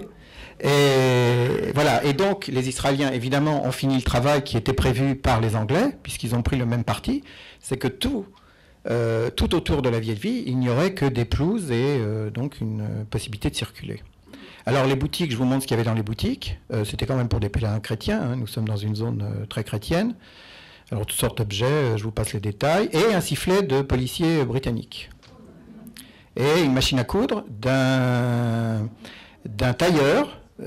J'ai eu la chance de connaître un monsieur qui a 80 ans et quelques, qui m'a raconté, en fait, qu'il vivait dans cette maison. Et lui, il s'estime réfugié parce qu'il habite maintenant à, je dirais, 300 mètres à l'intérieur de la vieille ville. Et lui, il s'estime être un réfugié. Enfin, il m'amuse beaucoup, mais il est très coloré, puis il parle bien français. Voilà. C'est un chrétien gréco... Enfin, vous savez, ces mélanges qu'il y a dans l'Orient, voilà. Alors là, je vais accélérer un peu parce que je vois que j'ai déjà pris 1 heure. Donc, je vais vous montrer des exemples. Je vais vous montrer des exemples donc, de fouilles qui nous apportent des renseignements quand même assez intéressants pour conforter et aussi ouvrir des perspectives nouvelles sur notre histoire. Donc, pour ce qui concerne la période de David et Salomon et du royaume de Juda, puisque je n'ai pas trop parlé évidemment du royaume du Nord, Samarie et tout ça, donc on reste quand même à proximité de Jérusalem. Il y a cette fameuse stèle qui d'ailleurs, justement, elle vient du royaume israélite, donc de Tel Dan, qui est à l'extrême nord du pays. Et donc, on a beaucoup discuté, un peu trop, parce que vous avez des scientifiques qui sont sceptiques, mais je suis sceptique sur les raisons du scepticisme de certains de mes collègues, parce que là, il y a écrit de façon très claire, et même moi qui travaille très peu sur cette période, mais qui connaît quand même l'écriture de cette époque, je vous ai mis une flèche à l'endroit où il y a écrit « roi d'Israël », et la flèche à l'endroit où il y a écrit « roi de la maison de David ». Ça ne pose absolument aucun problème. C'est clair qu'il s'agit du roi d'Israël et du roi de Juda. Maintenant, vous savez les difficultés, malgré ce que je vous ai montré au tout début de ce petit dépôt de l'époque de David, de retrouver des traces fortes, en tout cas à Jérusalem, de David et de Salomon, de l'époque de David et de Salomon. Alors je vous dirais qu'une chose, que tout le monde a sa mythologie, et des civilisations très importantes ont eu la leur. Moi, personnellement, je serais tenté de penser que ce sont des personnages qui ont existé. Mais si ce sont des personnages mythologiques, nous aurons notre place parmi les nations qui est tout à fait banale. Enfin, tous les rois d'origine des grandes dynasties ou des grandes cités grecques étaient tous des rois mythiques, donc ça n'aurait rien d'extraordinaire. Ceci dit, cette inscription est quand même une inscription de victoire, du genre d'inscription qu'on aimerait trouver pour les rois de Juda et d'Israël, et qu'on cherche à Megiddo désespérément. C'est cette habitude qu'on avait de raconter ses exploits et ce qui s'était passé pendant son règne. Alors évidemment, on en a trouvé en Mésopotamie, plus facilement, mais celle-ci rentre tout à fait dans cette série, et ça serait un roi qui aurait vaincu donc Yoram, un roi on pense situer l'épisode, donc un roi araméen, donc en Syrie, qui aurait battu donc ces 2 rois, et donc s'en vante. Voilà. Alors là, une petite chose qui va, j'espère, vous amuser aussi. Je commencerai par l'aspect purement archéologique. C'est un site qui se trouve toujours dans cette chefferie-là que j'ai vantée tout à l'heure pour ses fleurs et pour son site de maraîchat. Il s'agit d'une fouille programmée de l'université hébraïque où on a trouvé un site de l'époque de David. Le Xe siècle est clairement représenté. En plus, on a peut-être identifié cette ville qui a 2 portes, ce qui n'était pas courant. Et on sait qu'il existait une ville qui s'appelait la ville des 2 portes, Shaharaim. Et elle a été très bien fouillée. Elle est très intéressante d'abord pour cette raison, sur une petite colline, pas très haute, dans un paysage comme vous voyez, très dépouillé, très naturel, puisque c'est un des poumons d'Israël, du point de vue naturel. Et puis on a trouvé ce petit ostracone, donc ce morceau de tesson avec de l'écriture. Alors là aussi, il y a beaucoup de discussions sur l'écriture, sur la langue. Je pense qu'il y a quand même un consensus pour dire que c'est de l'hébreu. Mais je suis très étonné par les variations d'un chercheur à l'autre sur l'interprétation du texte, parce que je suis désolé, ces lettres sont connues, et donc d'où mon scepticisme sur le scepticisme des autres, d'autant plus que le monde entier s'intéresse évidemment à ces trouvailles, et il y a des étrangers qui mettent en doute certaines choses. Ceci dit, bon, nous avons l'époque de David, nous avons une ville qui est peut-être reconnaissable, on ne peut rien dire d'autre, mais c'est déjà beaucoup. Et cette ville qui est donc dans un paysage idyllique, eh bien, a été menacée. Vous voyez, j'ai trouvé un parallèle extraordinaire dans l'histoire romaine, c'est-à-dire le village d'Astérix, qui va être entouré donc du domaine des dieux que César décide de construire, pour les obliger à s'intégrer dans la civilisation romaine, le petit village qui résiste. Eh bien, vous voyez une image virtuelle qui vous montre tous les bâtiments qu'il était prévu de construire autour de ce tel qui a quand même une certaine importance. Mais si je vous dis que le professeur a fait venir les entrepreneurs sur le site en leur disant, voyez là, il faut quand même que vous compreniez, on est à l'époque de David, c'est très bien conservé, c'est notre histoire. Et il y en a un qui dit « Oh, mais c'est extraordinaire, sur cette colline, on pourrait mettre des villas luxueuses qui auraient une vue absolument imprenable sur la région et tout. » Bon, alors je vous rassure, il a été décidé de ne rien construire sur un rayon d'1 kilomètre autour de ce lieu. D'autre part, indépendamment de ce problème précis, moi j'ai fait des fouilles aussi pour l'élargissement de Ramat Beth Shemesh, puisque c'est de cette ville qu'il s'agit. Et j'ai vu le terrain qui allait disparaître, de toute façon, même sans parler de celui-ci. Et j'ai commencé à regarder autour de moi ce qui se construisait à côté de l'endroit que je vérifiais. Et j'ai remarqué qu'il n'y avait pas de tour. Il n'y a maximum que, je crois, 6 appartements ou 4 appartements. C'est-à-dire que ces gens s'étalent sans faire ce qui est fait sur la côte par la force des choses, et notamment à Natania, c'est qu'on aime ça ou pas, on construit des tours. Et c'est un des aspects qui, moi, me hérisse. Hein. C'est pas seulement parce que je suis Riloni, mais il y a quand même des choses qui ne devraient pas être acceptées. Et il paraîtrait, mais ça, c'est à vérifier, que des écologistes avaient fait appel à la Cour suprême et qu'en fait, ils ont été déboutés. Et leur point était de dire que, comme je vous l'ai dit plusieurs fois, c'est un des poumons d'oxygène d'Israël, un des endroits les plus extraordinaires pour se promener à Shabbat pour ceux qui se promènent Shabbat, ou vendredi matin pour ceux qui...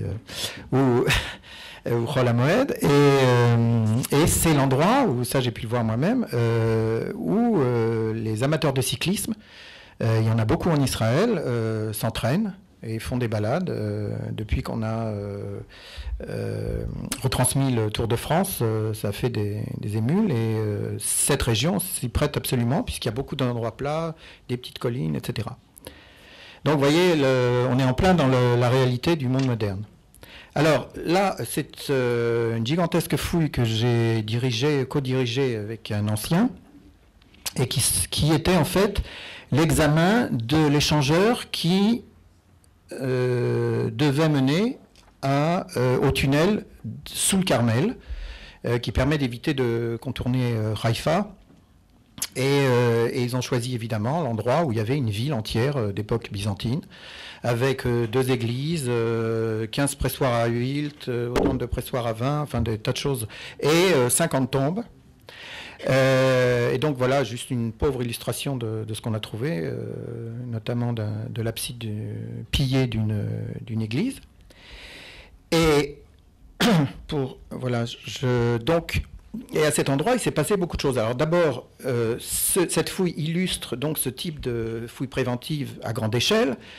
Il paraît que les ingénieurs voyaient très grand et très large surtout, et un ingénieur du Technion, on avait de la chance, on était à Haïfa, c'est vraiment l'entrée de Haïfa là, est venu voir, il dit vous exagérez quand même un peu, il n'y a pas besoin de détruire tout ce site, et résultat, une moitié du site a été recouvert, et seulement une autre moitié a été démantelée par nous, et il y a une route qui passe vers l'accès au tunnel.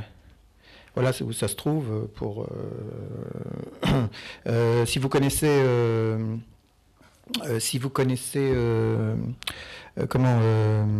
Haïfa, c'est après Freud, la rue Freud qui monte.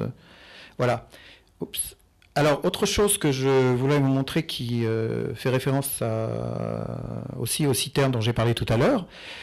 Cette ville a été fouillée et une partie, surtout la partie qui est sur le début de la colline, puisque c'est à cet endroit-là que finalement ils ont décidé de faire le portail d'accès, les maisons sont conservées jusqu'au premier étage. Et chose qui est, pour cette époque, donc je rappelle, 4e, 7e siècle, après l'ère chrétienne, de l'ère chrétienne, et puis partout ailleurs dans d'autres civilisations, l'alimentation en eau se faisait en citerne. C'est-à-dire que, soit dans une cour de maison, soit, comme c'est le cas ici, dans une rue, à l'endroit d'une rue qui monte ici, vous aviez une ouverture avec comme une margelle de puits pour le protéger, une pierre, on l'a trouvée telle quelle. On a enlevé la pierre et dessous on a vu donc cette citerne. Là, vous avez le trou pris de l'intérieur de la citerne, des citernes qu'on appelle en cloche, qui peuvent avoir jusqu'à 7 mètres de haut et 5 mètres de diamètre à la base. Et c'est le moyen le plus simple pour avoir de l'eau non potable. Et si on faisait ça dans toutes les villes, au niveau des ronds-points, par exemple, où les gens qui se font construire des villas faisaient des citernes comme celle-ci, il n'y aurait aucun problème d'eau dans ce pays. Et l'eau pompée ne servirait que vraiment pour l'eau potable, mais avec ça, on pourrait arroser son jardin, on pourrait nettoyer les rues de ville, etc. Donc, des gens ont essayé de faire une pétition là-dessus, mais je n'en ai pas des très bons échos. Alors, ce site qui s'appelle Castra, qui est connu aussi par la littérature, eh bien, comme je vous l'ai dit, nous avons trouvé beaucoup de tombes. Ça se passait entre 94 et 99. Et à l'époque, le directeur des Antiquités d'Israël était quelqu'un qui voulait que les tombes soient fouillées, quitte à donner les ossements à Chevra Kadisha. Sauf que là, des Juifs, il y en avait, probablement, mais la grande majorité étaient tous chrétiens. Ça ne dérangeait pas, mais ça a été l'occasion pour moi de vivre ma première attaque de Haredim, qui est quelque chose de très traumatisant au début, puis après vous comprenez que ce sont eux l'ennemi. Pourquoi c'était traumatisant? Parce qu'à l'époque, quand ils arrivaient, alors ils arrivent à plusieurs dizaines, ils foncent, ils vous marchent dessus, ils vont vers leur objectif. Il y en a un d'ailleurs, nous avions une tombe qui était fouillée à ciel ouvert parce que le toit s'était écroulé, enfin la voûte s'était écroulée. Eh bien, il y en avait un très gros, il est arrivé et il a sauté sur 2 ou 3 squelettes qui étaient dégagés, et les ossements, alors je ne sais pas si, j'espère qu'il était, non, il ne devait pas être Cohen, en général ils n'envoient pas des Cohenim pour ça. Et donc à l'époque on appelait la police, et j'ai vu des policiers, alors je suis ashkénaze, vous avez deviné par mon nom, j'ai vu des policiers qui tiraient de force ces Haredim en noir avec des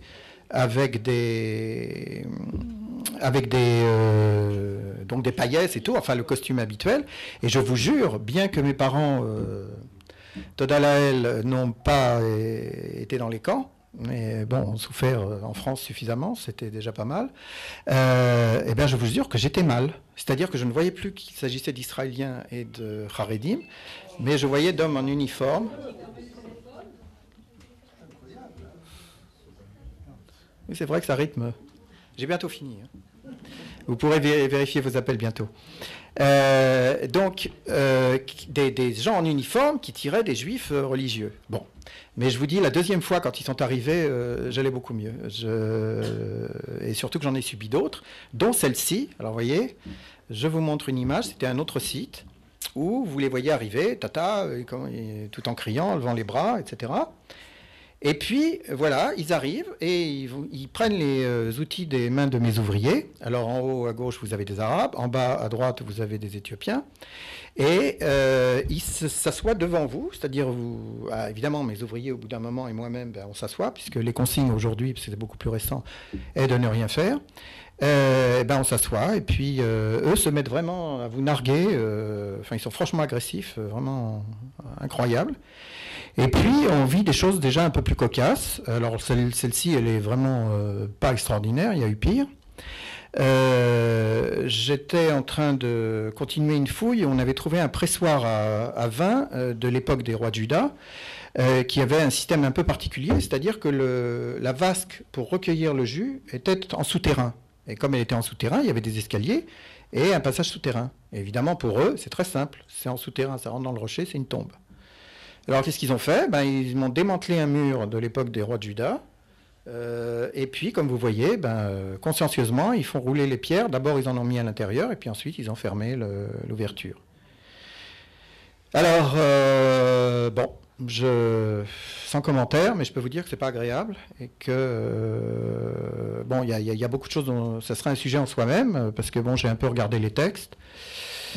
C'est très politique, je peux vous dire, c'est vraiment très très politique, et en tout cas ils utilisent ce problème. En gros, il ne faut pas déranger un enterrement secondaire, c'est-à-dire que quand les os ont été rassemblés après le premier enterrement, ce qui faisait uniquement à l'époque du deuxième temple. À l'époque du premier temple, nous n'avons que des enterrements primaires, donc on peut les déplacer quand on doit construire, et ça s'est fait à l'époque d'Hérode. Quand Hérode a agrandi Jérusalem, il a vidé des tombes de l'époque des rois de Juda, et même un roi de Juda a été déplacé, puisqu'on a retrouvé la plaque, malheureusement pas en place, la plaque sur laquelle il y avait écrit, dans un style des lettres carrées, etc., ça pose aucun problème, de l'époque d'Hérode, ne pas déplacer les ossements du roi Osias, et là parce qu'il s'agissait vraiment d'un enterrement secondaire. Alors pour terminer, je vous montre, alors ça c'est pour un peu illustrer ce qui est dit contre Israël, comme quoi elle ne fait que de l'archéologie nationaliste et ne s'intéresse à rien d'autre. Nous avons parmi les meilleurs chercheurs sur l'époque des croisés, notamment grâce aux fouilles de développement, alors cette fois-ci pas préventive, mais de développement touristique de la ville de Saint-Jean-d'Acre, donc à Caux, médiévale. Et nous avons parmi les meilleurs chercheurs, notamment là vous avez Edna Stern, et il y avait un numéro dans Géo justement, qui est une des meilleures spécialistes de la poterie apportée en Terre Sainte de tout le monde médiéval. Et donc je confirme, nous avons des spécialistes dans tous les domaines, même dans les domaines islamiques de toutes les périodes. Mamelouk, etc. Donc la recherche se fait tout à fait normalement. Voilà. Je crois que ça c'est vraiment le dernier. Oui, non, il y en a encore deux. Alors ça c'est pour vous apprendre peut-être quelque chose. Le Tzfat, qui est une ville qui pour nous représente surtout beaucoup de sages du judaïsme, le centre-ville, la colline qui est au centre, est entièrement un château fort. C'est-à-dire que tout ce que vous avez là, ici, jusqu'en bas, vous avez plusieurs niveaux de murailles, et pour aménager cette colline, justement, comme un parc de plaisance et aussi archéologique, des fouilles ont été faites pour dégager une partie et peut-être plus de ce château. Il y a un peu des résistances de la mairie locale, parce que c'est pas vraiment juif, c'est plutôt musulman non arabe, mais quand même, ça dérange. Il y a un tombeau qui avait été trouvé, qui était magnifique. Ils ont demandé à ce qu'on le réenterre. C'était un coin de la ville, donc ils veulent rien de ce type-là. Donc bon, le principal, c'est que ça soit préservé. Et alors, dernière chose qui rejoint ce que je vous ai présenté pour le 19-20e siècle, c'est Jaffa. Jaffa qui, elle aussi, est aménagée de plus en plus. Et alors là, on a un développement de la recherche de l'époque donc moderne, du XVIe siècle jusqu'au XXe siècle, où on apprend des tas de choses sur les importations de toutes ces époques, venant de Chine, de toutes les zones de l'Empire turc et même d'Europe, puisque Sarreguemines est très bien représenté, on a Grigny aussi, toutes ces céramiques, arrivaient jusqu'ici. Et puis les fameuses pipes ottomanes qui viennent de partout. Donc une période qui, jusqu'à il n'y a pas longtemps, n'était pas considérée comme un objet de recherche pour l'archéologie, puisqu'on s'arrêtait en 1700. De façon un peu arbitraire. Et là, il y a des rapports qui vont sortir de plus en plus détaillés et précis sur la culture matérielle donc, de l'époque turque tardive et même sur l'époque du mandat. Voilà, je vous remercie beaucoup pour votre attention.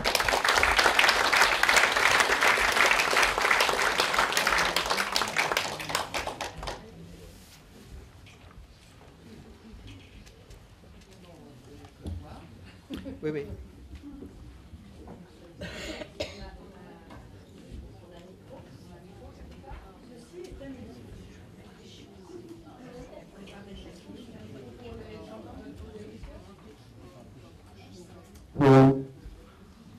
Oui. Alors, on ne s'attendait pas à ce que ce soit un terrain de guerre, hein, votre spécialité, mais c'est à la fois surprenant et très intéressant. Alors, est-ce que vous avez des questions? Allez-y. Mais elle est allumée, non? Chaque fois, il y a quelqu'un qui la ferme.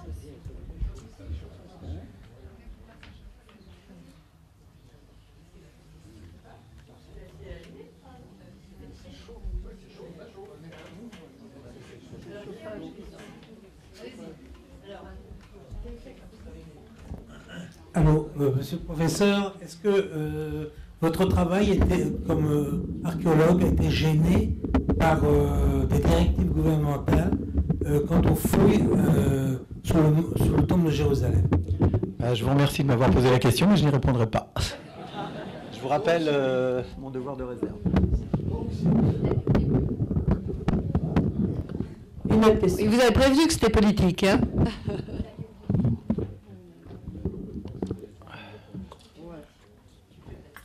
Vous jugerez par vous-même. Regardez les sites. Je vous rappelle, non, je ne l'ai peut-être pas dit, mais c'était peut-être écrit. C'est quand même la direction des antiquités qui donne les licences de toutes les fouilles qui se font, et notamment dans la cité de David. Voilà, je vous donne juste un fait, analysez-le et vous comprendrez. Je voudrais continuer la question. Est-ce qu'il y a des recherches politiquement incorrectes dans votre travail? Non, honnêtement pas. À partir du moment où quelqu'un fait de la recherche, non. Absolument pas. Non, ce qu'il faut comprendre, c'est pas tellement ce qui se fait, c'est tout l'acharnement et l'hystérie qu'il y a autour, et notamment, moi j'ai parlé que d'Israël, hein, mais moi une fois j'ai fini par m'engueuler avec un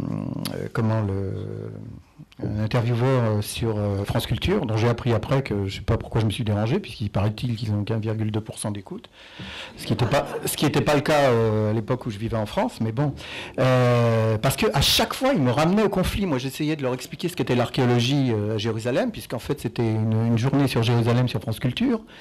Et à chaque fois, il me ramenait sur les problèmes de l'époque, du jour. Je ne sais pas ce qu'il y avait exactement. Ah oui, les Palestiniens se plaignaient qu'on s'appelle le Dôme du Rocher et l'Aqsa, alors que c'est eux qui le font. Mais bon, peu importe. Il n'y a que ça qui intéresse donc les médias étrangers, et en particulier français. Enfin, les Français sont vraiment à la pointe pour ça. Les Anglais, j'en parle même pas. Ici, alors là, j'ai vraiment des ennemis. Ce sont les Britanniques. Je ne vous en parlerai pas maintenant, mais ils ont le centre, malheureusement, le centre d'archéologie britannique ancestral est aux mains de gens politiquement orientés, franchement antisémites, de la façon dont ils m'ont traité quand j'ai dû faire une conférence sur quand même le couvent des sœurs etc. de Marie Réparatrice. Enfin, j'allais quand même parler du mandat britannique, etc. Mais quel était leur prétexte? C'est comme c'était sur la ligne verte, c'est territoire occupé. Alors je leur ai écrit un long mail, aidé un peu par des amis qui s'y connaissaient un peu. C'est qu'en fait, un no man's land après un cessez-le-feu, parce que c'est rien d'autre, hein, se fait entre les belligérants. Et ça ne rentre absolument pas dans les définitions de l'ONU, derrière laquelle il se cachait. Et les belligérants, en l'occurrence, c'était les Jordaniens, puisque les Palestiniens n'avaient pas de représentants. C'était pas, enfin, il y avait le Moufti, mais c'était pas politique. Puis de toute façon, les Jordaniens n'ont pas demandé leur avis aux Jordaniens, puisque la légion, oui j'avais dû dire, la légion arabe était jordanienne, hein, britanno-jordanienne. Eh bien, il n'y a rien eu à faire. Ils ont refusé que je fasse. Et c'est les seuls étrangers qui ne m'ont pas laissé faire cette conférence. Et puis, il y a eu d'autres histoires. Enfin, bon, c'est... Là, vraiment... Et puis, alors, chose intéressante aussi, depuis que les Français ne peuvent plus travailler en Syrie, qui était le pays de l'archéologie française dans la région, avec le Liban, mais surtout la Syrie, eh ben, on a eu des gens qui sont arrivés à Jérusalem-Est, et chez qui se sont-ils installés? Chez les Britanniques, en attendant d'avoir un endroit à eux. Donc ils peuvent pas trop assister, alors qu'il y en a un quand même qui a démontré que le tombeau d'Hérode n'était pas le tombeau d'Hérode, un Français, et j'aurais voulu qu'il assiste aux différentes conférences qui ont été faites par les Israéliens là-dessus, mais il peut pas. Mais ça, c'est de la censure de son côté, hein, c'est pas d'une autre. Donc voilà. Oui, monsieur le professeur, justement, ma question porte sur les travaux entrepris par le WACF sur le dôme du Rocher. Qu'en est-il? Est-ce que ça risque de... Oui, je comprends. L'effondrement, oui, c'est sûr, c'est même garanti. Et ce que j'espère, c'est que le prochain tremblement de terre, qui lui aussi était garanti, il faut quand même le savoir, hein. Ça fait quand même longtemps qu'on n'a pas eu de tremblement de terre historique dans ce pays. Si ça se passe un vendredi, je ne vous dis pas. Hein, on a tout l'islam sur le dos, parce que il y a quand même, je ne sais pas combien ça peut contenir, mais je crois que, je ne sais pas si ce n'est pas un millier qu'il peut y avoir de fidèles dans cette grande mosquée qu'ils ont installée en dessous. Mais oui, c'est sûr que ça va s'écrouler, puisque ça l'a déjà fait, je vous ai dit, dans l'histoire. Et puis, même là, leurs simples travaux ont suffi à faire bouger les pierres, oui, bien sûr. Écoutez... Je pense que ceux qui mènent les fidèles le savent, oui. Mais bon, il n'y a rien de nouveau. Enfin, mais peu importe, ça ne m'intéresse pas. Moi, je vous dis, l'histoire est claire. Il y a des textes qui parlent de ces... C'est moi, chef du micro.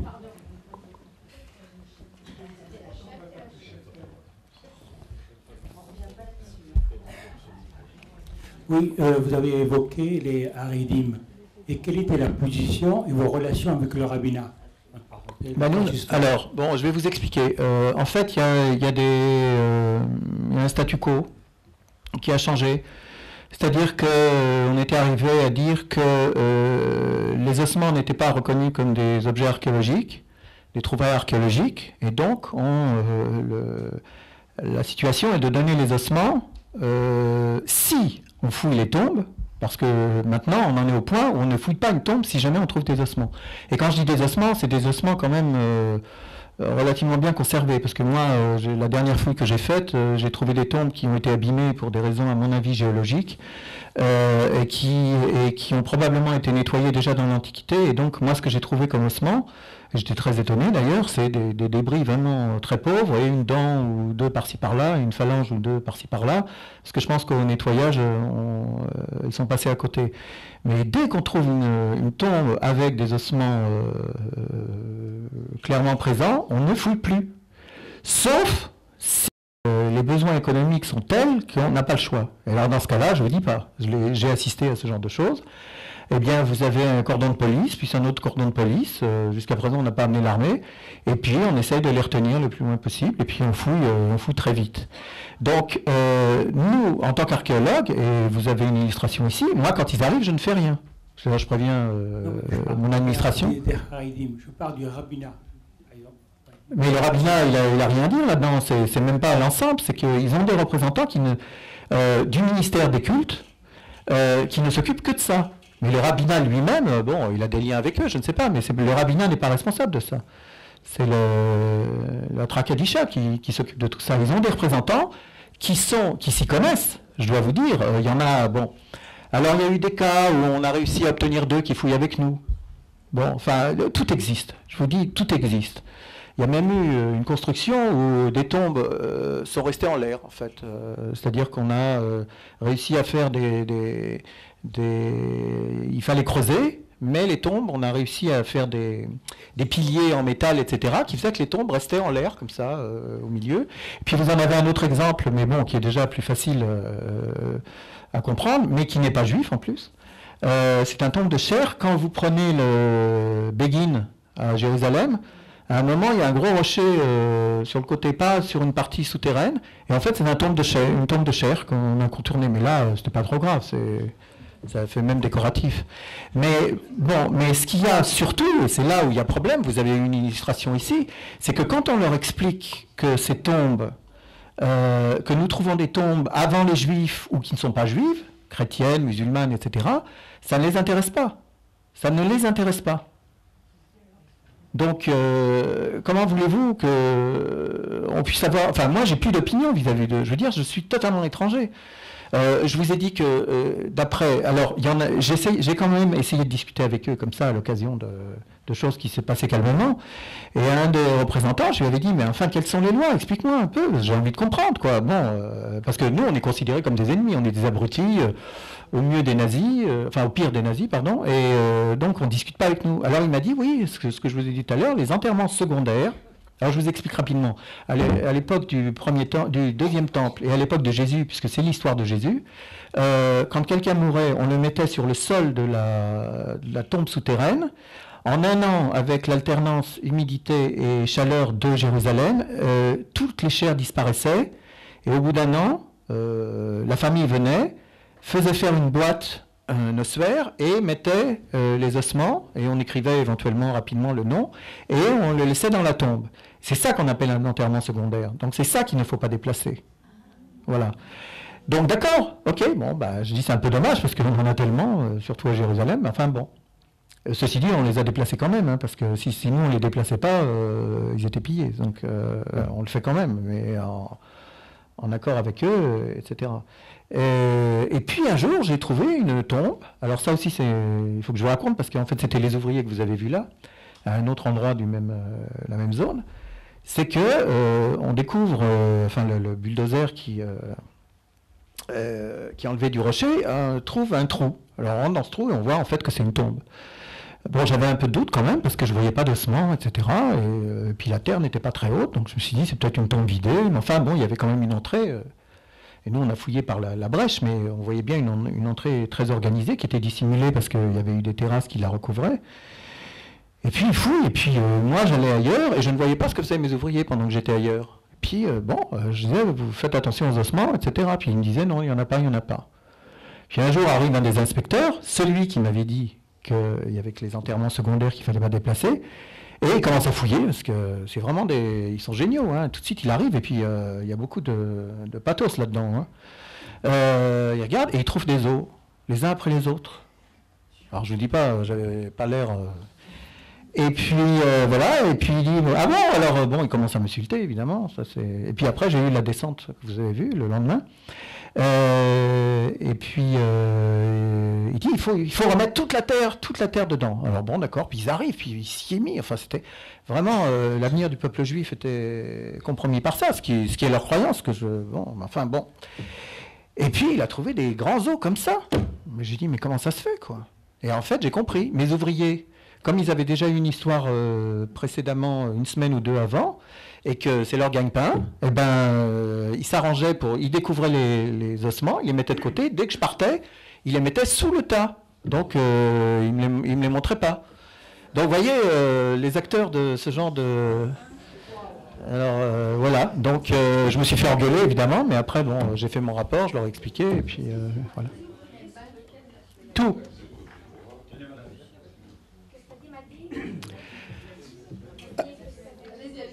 Parlez. Non, vous n'avez pas besoin de rien faire. Ah bon, d'accord.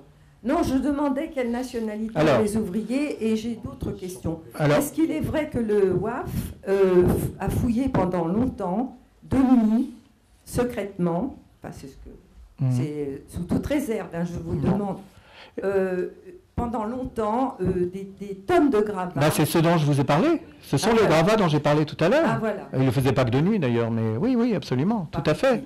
Ils étaient suivis, on a pu voir où ils jetaient leurs gravats et tout ça. Mais il y a une autre chose à laquelle j'ai assisté, mais malheureusement, je n'ai pas jamais posé la question. Enfin bon, il y a des choses qui m'intéressent plus que ça, même si c'est important. J'ai été dans la mosquée Al-Aqsa, une des dernières fois où on pouvait encore y aller. Et au moment où j'y suis allé, je pense que j'étais avec des étudiants ou avec des amis, et je voyais qu'ils commençaient à enlever les dalles de la mosquée elle-même. Et alors là c'était bizarre, parce que bon, les écuries de Salomon, il a suffi de faire les escaliers dans le déblai, et puis bon, c'est une chose déjà existante, mais qui avait juste à organiser. Et là, je ne sais pas ce que ça a donné. Je ne sais même pas si on le sait, parce que les inspecteurs ne viennent pas si facilement sur l'esplanade, donc on ne sait pas trop. Mais ils peuvent faire ce qu'ils veulent. Ceci dit, je rassure tout le monde, à l'endroit où eux fouillent, travaillent, ils ne peuvent rien trouver en place, à cause du fait que la colline descend vers le sud de façon très abrupte. Vous avez une telle hauteur de déblais qui ont été jetés, parce que ça a servi aussi de dépotoir à l'époque croisée, par exemple, ou à l'époque byzantine, quand le temple était démoli et qu'il n'y avait rien. Donc tous ces déblais n'ont jamais donné quelque chose en place, et tout est en mauvais état. C'est-à-dire que ça avait déjà été remué avant nous. Voilà. Et je me permets d'ajouter, quant au Haredim, il y a une halakha, et ils sont assujettis à cette halakha. Quand je dis assujettis, c'est le terme exact. Donc, c'est leurs méthodes qui ne sont pas bonnes, mais eux-mêmes sont soumis à cette halakha. Nous sommes dans un pays juif, ce sont des juifs, et ils sont obligés de protéger leur façon n'est pas bonne. Oui, mais il y a un petit problème quand même. Je suis désolé, mais dans le judaïsme, il y a des décisionnaires, et malheureusement, depuis, je dirais, les années 60, et sûrement pas en Israël, il n'y a plus de décisionnaires qui évoluent. Parce que, quand vous les entendez, la science n'est pas une émanation de Dieu, si j'ose dire.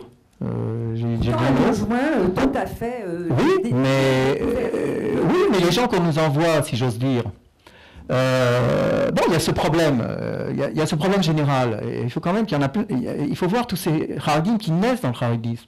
Enfin, il y a des gens qui font le choix, et je connais des gens absolument magnifiques dont les enfants, les aînés, sont déjà dans les meilleurs yeshivot parce qu'ils sont vraiment doués. Ça fait du mais la plupart de ceux qui naissent là-dedans, ils naissent là-dedans, et je peux vous dire que ceux qu'on nous envoie, c'est sûrement pas les plus chachamim, parce qu'ils sont occupés à étudier. Hein. Donc, ce que je vous avais dit aussi, c'est que leur méthode, mais il faut voir ce que c'est que leur méthode. Vous savez que ces gens-là, et vous le voyez aux manifestations, ils sont assis toute la journée, etc. Mais quand vous les lâchez, mais je suis désolé, j'ai malheureusement pas retrouvé des petits films que j'ai faits au moment où j'ai eu ces attaques, pour montrer ce qu'ils sont capables. Nous, on travaille jusqu'au jeudi en début d'après-midi. Je pars vers Jérusalem pour rentrer chez moi. À l'époque, j'y vais à Jérusalem. Et notre contre-maître dit, écoute, il y a une descente de Haredim, mais ils sont en train de tout détruire. Et moi, le dimanche, quand je suis revenu, ils m'ont tordu une armoire en métal. Ils ont démoli une carotteuse, vous savez, ces énormes trucs, puisque c'était sur la Kvish Misparchesh, le trajet de la Kvish Misparchesh. Ils vous détruisent des trucs, mais c'est incroyable l'énergie qu'ils ont.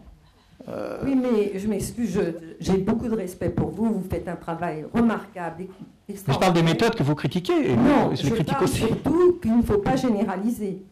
Ce sont ces gens-là ne sont ni cultivés. Mais je vous parle des gens qui m'agressent. Mais oui. Non, attendez, attendez. Il y a des façons d'aborder la chose de façon sereine. Je suis désolé. Ceux qui me les envoient, ce sont les représentants officiels. C'est après le passage d'un représentant officiel du ministère des cultes. Alors bon, c'est un ministère, oui, d'accord, mais enfin bon, il y a des républiques bananières, il y en a de toutes sortes. Hein. Nous, il y a des domaines où c'est vraiment bananier. Donc, c'est eux qui nous les envoient, c'est eux qui les préviennent. Il y a eu une période où ils avaient réussi à avoir les numéros de téléphone des archéologues, et ils se mettaient sur les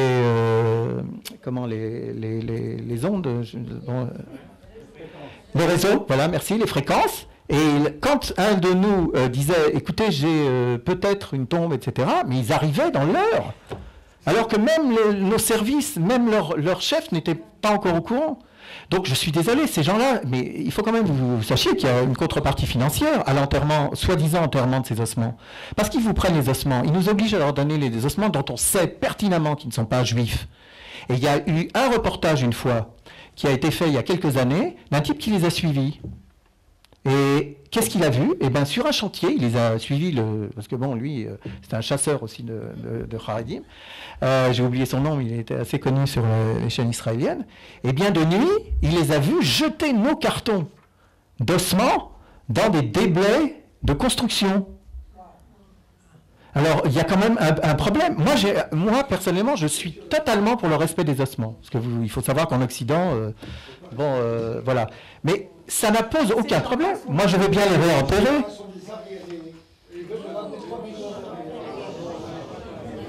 Oui, mais excusez-moi, je suis obligé de le dire. Ils choisissent les arriérés parmi eux. Non, lorsque vous dites qu'il y a des domaines réservés où vous n'avez pas le droit de parler, peut-être que ça, diffusé comme ça, c'est brutal. Bah, écoutez, je vous invite, la prochaine fois où j'ai un risque d'en avoir, je vous invite. Et je vous assure que du point de vue humain, vous ne pourrez pas cautionner ces gens-là. Et ça n'a rien à voir avec la religion juive. Et ça n'a rien à voir avec le milieu d'où ils viennent. Je ne généralise pas, mais je vous assure que ce n'est pas facile. Non, mais il est certain que de toute façon, c'est inacceptable ce type de comportement et que je pense que tout un chacun gagnerait un peu plus de tolérance et un peu plus de respect. On va prendre encore une question, si on a une. Non. Moi j'en ai une par contre. Attendez, j'ai... Deux questions. Dans le conflit entre l'archéologie et l'immobilier, qui c'est qui tranche?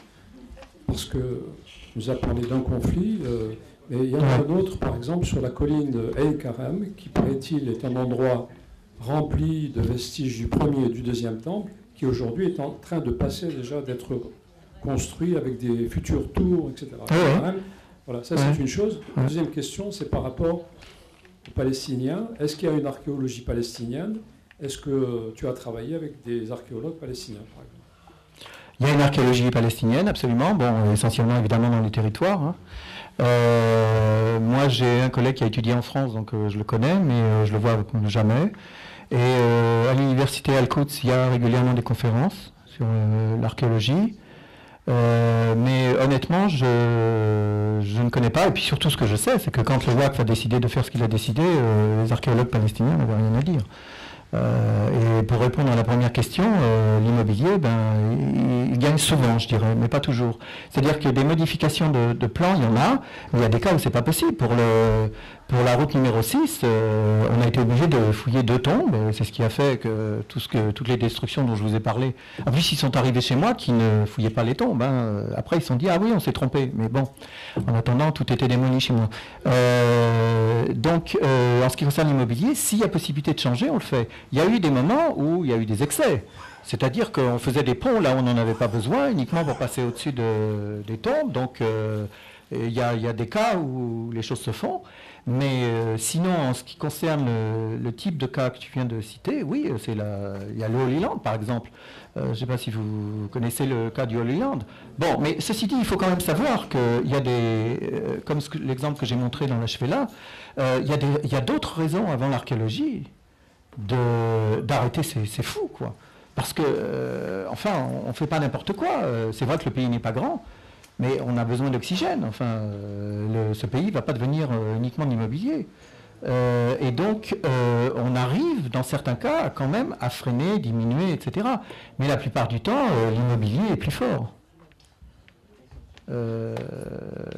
Parce que l'immobilier dans ce pays, c'est un monstre. Enfin, je ne sais pas si vous avez entendu cette nouvelle, mais il y a un organisme international dont je n'ai pas retenu le nom parce que j'ai juste vu le titre mais je n'ai pas lu l'article.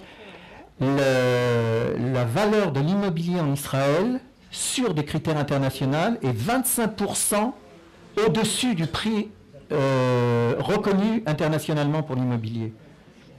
Comme on est dans un peuple de gens qui travaillent beaucoup, qui sont très disciplinés, parce qu'à 18 ans, la première responsabilité qu'ils ont, c'est l'armée, et bien, à part s'amuser en été sur l'avenue Rothschild à faire des tentes et des choses comme ça, ils ne vont pas plus loin, ils ne continuent pas. C'est des gens, alors à part quelques individus qui n'ont vraiment pas le choix, qui sont encore dans des tentes, notamment près d'Arlosov, les gens,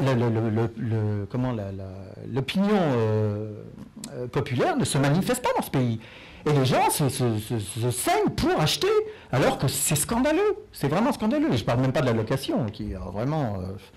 bon, c'est du n'importe quoi, mais... Donc, tout ça fait que, oui, bah, écoutez, il y a de la corruption dans ce pays, c'est pas un secret, hein, puisqu'il y a des échecs. Non, non, mais... Non, mais je veux dire, c'est pas un scoop, puisqu'il y a un classement de la corruption dans tous les pays du monde et on est toujours bien placé. Enfin. Bon, même si on n'était pas bien placé, le simple fait qu'il y en ait... Est-ce qu'on est sûr que le salle des seins est situé juste là? Ah oui, bien sûr, ça pose aucun problème. Ouais, ouais. Bah, vous voulez vous le mettre ailleurs? C'est pas parce que les Palestiniens disent que le temple n'a jamais existé et que... Heureusement, on a quand même quelques goyim pour nous dire que... Ils le savent, scientifiquement, j'entends. Je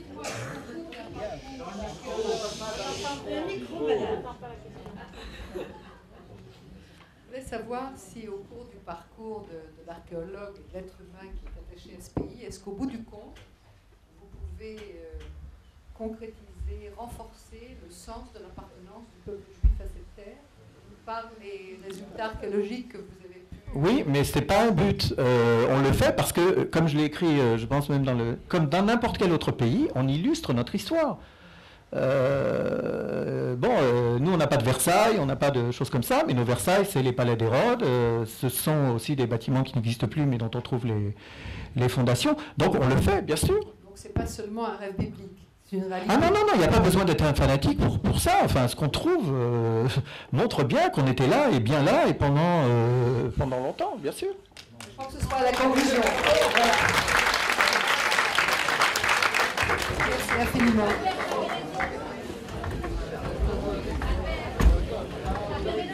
C'est